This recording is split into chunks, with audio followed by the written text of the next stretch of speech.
Baik, kita akan membahas mengenai transformasi geometri pada subbab translasi. Nah, bagaimana translasi itu atau apa sih pengertian dari translasi? Jadi, translasi atau pergeseran adalah transformasi yang memindahkan titik-titik pada bidang dengan arah dan jarak tertentu.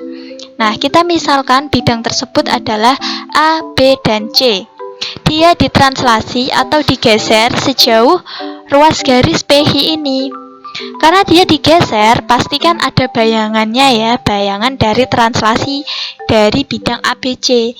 Nah, kita misalkan A titik A ini ditranslasi sejauh PH, akhirnya kita namakan titiknya yang baru adalah A aksen. Begitu juga dengan B. B juga kita translasikan sejauh ruas garis PH, akhirnya didapatkan suatu titik yaitu B aksen. Begitu juga dengan C. Nah, perpindahan tersebut diwakili oleh ruas garis yang berarah. Nah, ruas garisnya apa? Ruas garis PH. Kemudian untuk panjang PH menyatakan jarak atau besar perpindahan, sedangkan arah panah menunjukkan arah perpindahan. Nah, berarti bisa kita maknai bahwa perpindahannya ini sejauh PH ke kanan, seperti itu, karena kan dari sini ke sini. Oke. Kemudian translasi ini bisa direpresentasikan melalui koordinat kartesius dan juga arah mata angin. Nah, bagaimana penerapannya? Jadi, ketika dia digeser ke kanan pada bidang kartesius, dia merupakan sumbu X positif. Misalkan dia digeser ke kanan sejauh 4 satuan atau digeser ke timur. Dia berjalan ke arah timur ya, berarti dia ada di koordinat 4,0 atau sejauh 4 satuan seperti itu. Kemudian ketika dia bergeser ke kiri, nah sejauh misalkan 1 satuan, berarti dia ada dari sini tadi digeser 1 satuan. Nah, berarti titiknya dari sini ya, karena kan tadi kita mulainya sejauh ke kanan ya, ke kanan 4 satuan. Berarti dari kanan sini kita digeser ke kiri. Nah, berarti di sini titiknya. Begitu pula dengan arah mata angin ini. Jadi yang perlu kita garis bawahi di sini, jika dia ke kanan, berarti dia menuju X yang positif. Jika dia ke kiri, dia menuju X yang negatif atau ke koordinat ini. Ke koordinat X yang negatif seperti itu, atau kebalikan dari X positif. Kemudian jika dia ke atas, berarti dia menuju ke koordinat Y positif.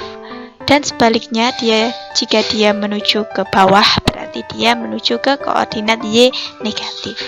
Begitu pula konsep untuk arah mata angin. Jika dia ke timur, berarti dia positif ya. Jika dia ke barat, berarti lawannya, berarti negatif. Lalu bagaimana jika dia dari timur ke utara? Dari timur ke utara, berarti kan gambarnya gini, dari timur ke utara, berarti kita bisa menggunakan konsep Pythagoras seperti itu untuk jarak atau perpindahannya. Jadi ini tuh termasuk translasi, termasuk vektor ya teman-teman, karena ada arah dan nilainya juga. Kemudian kita lanjut ke translasi pada titik.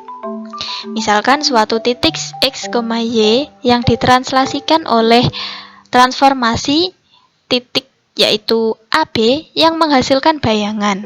Bayangannya kita misalkan oleh A aksen ya. Ini kita misalkan A ya. Nah, A aksen ini di dalamnya terdapat X aksen, Y aksen. Nah, kemudian bagaimana cara pengerjaannya ketika suatu titik A ditranslasikan oleh titik ini A kecil, B kecil. Nah, ini maksudnya di dalam titik A, X, Y ini ditranslasikan oleh A, B. Jadi, kita mendapatkan bayangan dari titik A dengan X ditambah B untuk X aksennya, kemudian untuk Y aksennya, Y ditambah B. Seperti itu ya, teman-teman. Kemudian kita lanjut ke translasi pada garis. Sejalan dengan translasi pada titik, translasi pada garis menggunakan konsep pemahaman yang serupa. Bagaimana? Nah, tadi kan kita membahas translasi, intinya kata kuncinya dia pergeseran. Seperti ini. Berarti garisnya ini tuh digeser, kemudian ini garis bayangannya. Seperti itu, teman-teman. Bagaimana dengan translasi pada kurva? Nah, translasi pada kurva akan kita bahas selanjutnya. Sebelumnya kita membahas dulu gimana sih translasi, contoh soal translasi mengenai garis. Nah, sebenarnya ini untuk memahamkan konsep kalian. Nah, misalkan ada soal seperti ini ya. Tentukan persamaan bayangan garis 2x plus y dikurangi 7 sama dengan 0 oleh translasi 2,1 ya maksudnya. Oke. Berarti di sini y sama dengan min 2x ditambah 7, yaitu a ini kita misalkan kita nggak tahu nih garis ini tuh berada di titik mana, di titik koordinat berapa. Akhirnya kita misalkan koordinat x, y. Seperti itu. Kemudian ditranslasi oleh 21. Nah, maka hasil bayangan dari titik A ini, kita misalkan ini titik A ya tadi, adalah X ditambah 2 untuk X aksennya, kemudian untuk Y aksennya adalah Y ditambah 1, seperti itu. Akhirnya kan kita dapatkan nih nilai X aksennya, di mana X aksen adalah X ditambah 2. Akhirnya kita pindah ruas. Nah, bahasanya pindah ruas ya biasanya kita. Oke, akhirnya X sama dengan X aksen dikurangi 2, seperti itu. Nah, jadi pemahamannya seperti itu teman-teman. Kemudian untuk Y aksennya kan ini Y ditambah 1. Maka Y sama dengan, nah ini ada plus 1. Nah, kita kan caranya menghilangkan agar dia Y aja nih. Berarti kedua ruas kita kurangi dengan 1. Nah, harusnya pemahamannya seperti itu. Karena untuk mempermudah, biasanya kalau di sekolah kita langsung ini plus 1, jadi pindah ruas harus min 1, kayak gitu. Tapi terserah, intinya dia kedua ruas agar plus 1-nya hilang, maka dia dikurangi 1 untuk masing-masing ruas. Akhirnya didapatlah Y sama dengan Y aksen dikurangi 1, seperti itu. Ini jadi persamaan yang pertama, ini jadi persamaan yang kedua. Kemudian apa langkah selanjutnya? Nah, langkah selanjutnya kita substitusikan persamaan 1 ini dan persamaan 2 ke garis ini. 2x plus y dikurangi 7 sama dengan 0. Atau juga bisa kita tulis dengan y sama dengan min 2x plus 7. Nah, kemudian diperoleh, nah y-nya tadi kan ini ya, Y aksen dikurangi 1, akhirnya kita substitusikan aja nilainya. Ini min 2, oke.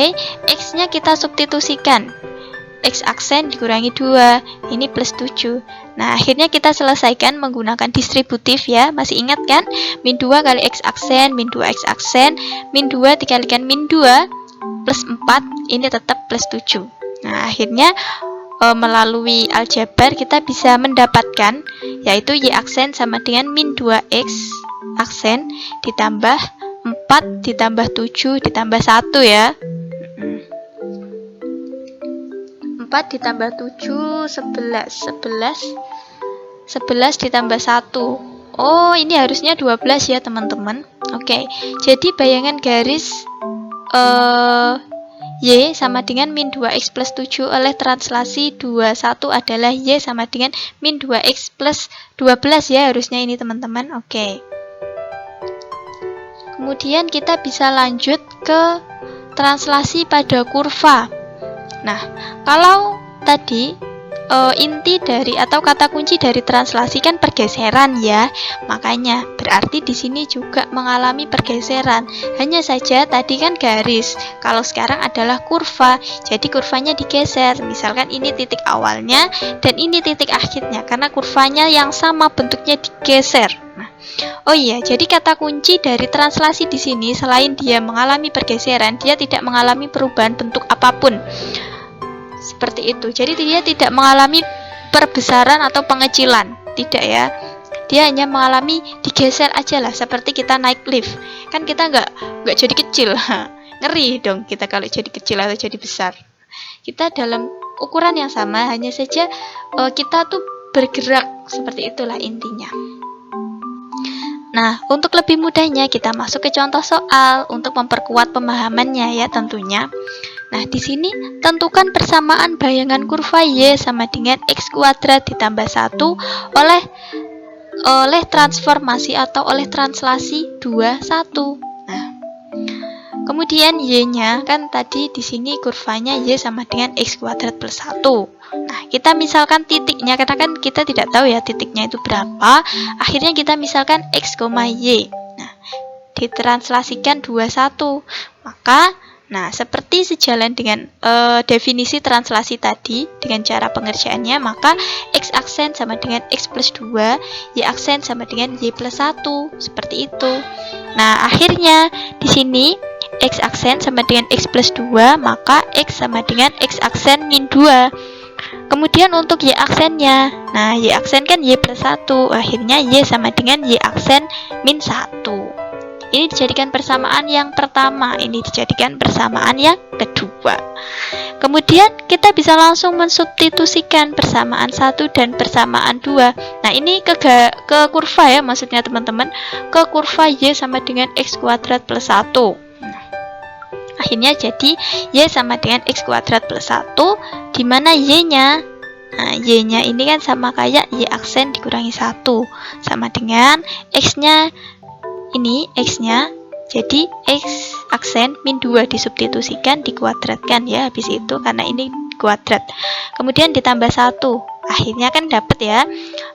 Kita bisa mempelajari sifat ini di pertemuan sebelumnya kan kita udah membahas, pasti udah paham kalian mengenai aljabar.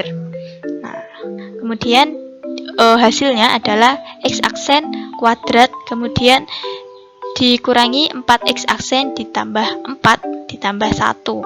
Nah, ini jadi hasil dari X aksen min 2 itu ini. Kemudian kita selesaikan X aksen kuadrat dikurangi 4X aksen, terus 4 ditambah 1 5, kemudian ditambah 1, akhirnya dapatlah 6. Jadi bayangan garis Y, maaf ini harusnya kurva ya, jadi bayangan kurva Y sama dengan X kuadrat plus 1 oleh translasi 21 adalah Y sama dengan X kuadrat min 4X plus 6. Oke, tanda aksennya bisa hilang ya. Oke, jadi seperti itu. Terima kasih atas perhatiannya dari teman-teman semua. Semoga bisa memahamkan konsep pada kalian ya. Sampai jumpa di pembahasan transformasi geometri selanjutnya.